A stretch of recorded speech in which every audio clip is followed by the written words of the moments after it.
Assalamualaikum warahmatullahi wabarakatuh.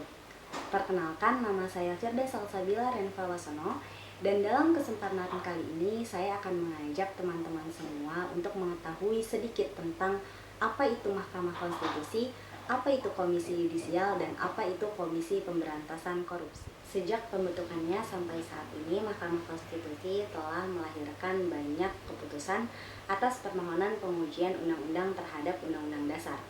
Banyak keputusan tersebut yang dianggap sebagai prestasi membanggakan bagi Mahkamah Konstitusi.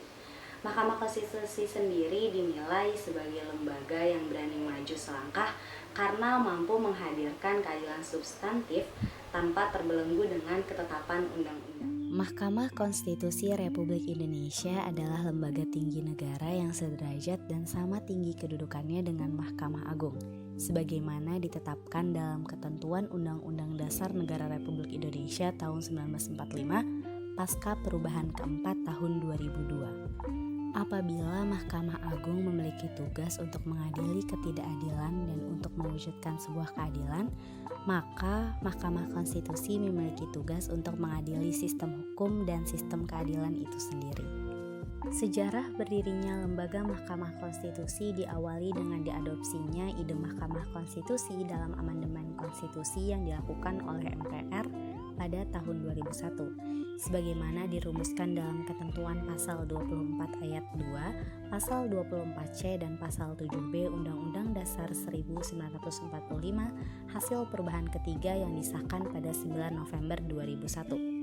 Setelah melalui pembahasan yang mendalam, kemudian DPR dan pemerintah menyetujui secara bersama Undang-Undang Nomor 24 Tahun 2003 tentang Mahkamah Konstitusi pada 13 Agustus 2003 dan disahkan oleh Presiden. 2 hari kemudian, pada tanggal 15 Agustus 2003, Presiden melalui Keputusan Presiden Nomor 147/M tahun 2003 mengangkat 9 hakim konstitusi untuk pertama kalinya yang dilanjutkan dengan pengucapan sumpah jabatan para hakim konstitusi di Istana Negara pada tanggal 16 Agustus 2003. Lembaran perjalanan MK selanjutnya adalah pelimpahan perkara dari Mahkamah Agung ke Mahkamah Konstitusi, dan itu dilaksanakan pada tanggal 15 Oktober 2003 yang menandai mulai beroperasinya kegiatan Mahkamah Konstitusi sebagai salah satu cabang kekuasaan kehakiman menurut ketentuan Undang-Undang Dasar 1945.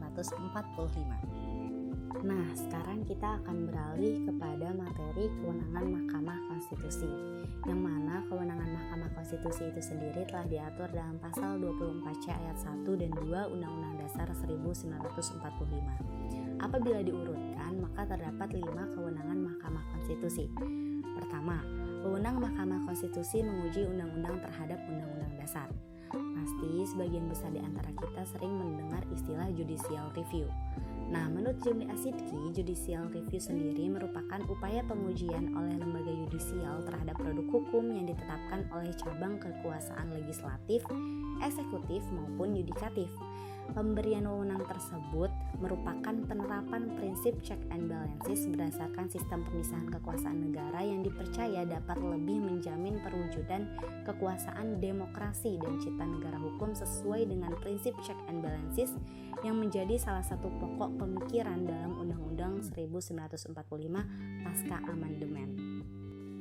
Kewenangan kedua yang dimiliki oleh Mahkamah Konstitusi adalah memutus sengketa kewenangan lembaga negara yang kewenangannya diberikan oleh Undang-Undang Dasar Negara Republik Indonesia tahun 1945.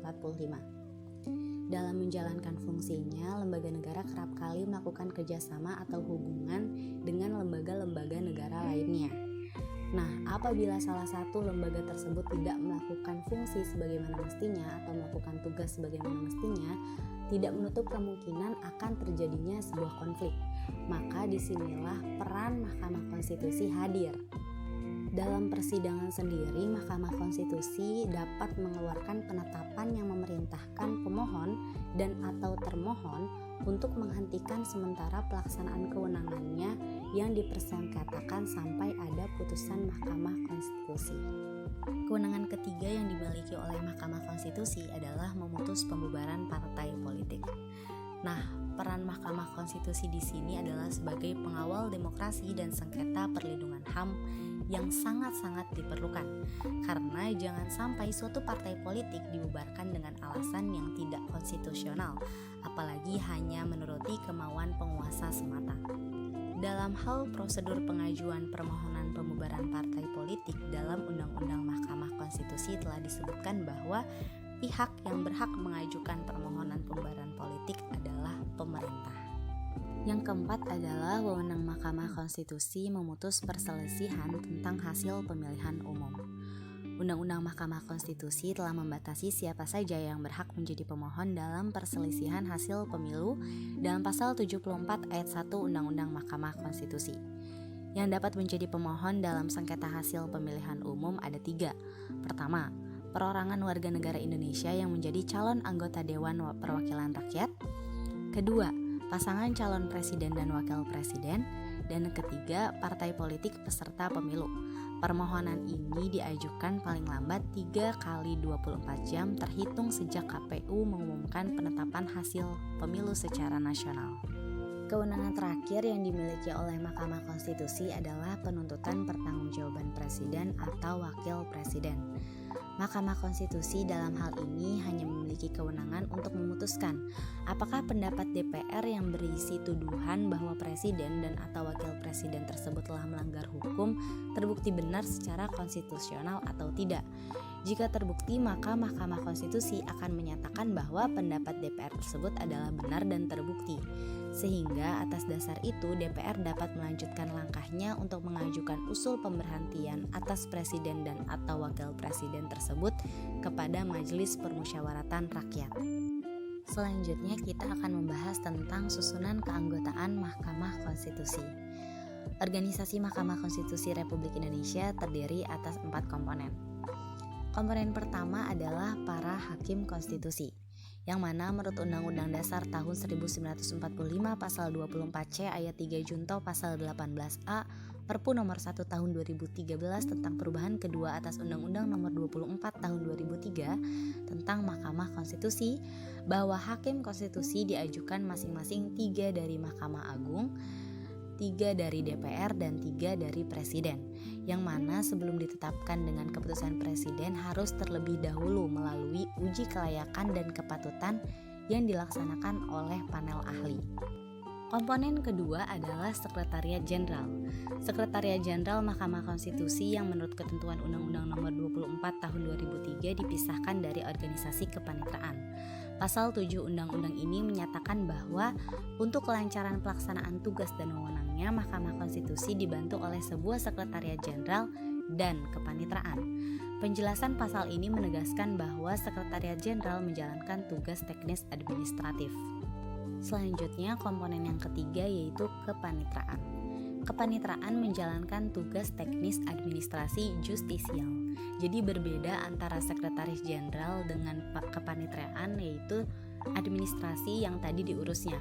Kalau misalkan komponen Sekretaris Jenderal itu mengatur administratif biasa, maka kepanitraan mengatur administratif justisial. Pembedaan dan pemisahan ini tidak lain dimaksudkan untuk menjamin agar administrasi peradilan atau administrasi justisial di bawah kepanitraan tidak tercampur dengan administrasi non-justisial yang menjadi tanggung jawab Sekretariat Jenderal. Komponen yang keempat adalah Majelis Kehormatan Mahkamah Konstitusi. Ia adalah perangkat yang dibentuk oleh Mahkamah Konstitusi dan Komisi Yudisial untuk menjaga kehormatan dan perilaku hakim konstitusi. Majelis kehormatan ini menyusun dan menetapkan kode etik, juga pedoman perilaku hakim yang berisi norma yang harus dipatuhi oleh setiap hakim konstitusi dalam menjalankan tugasnya.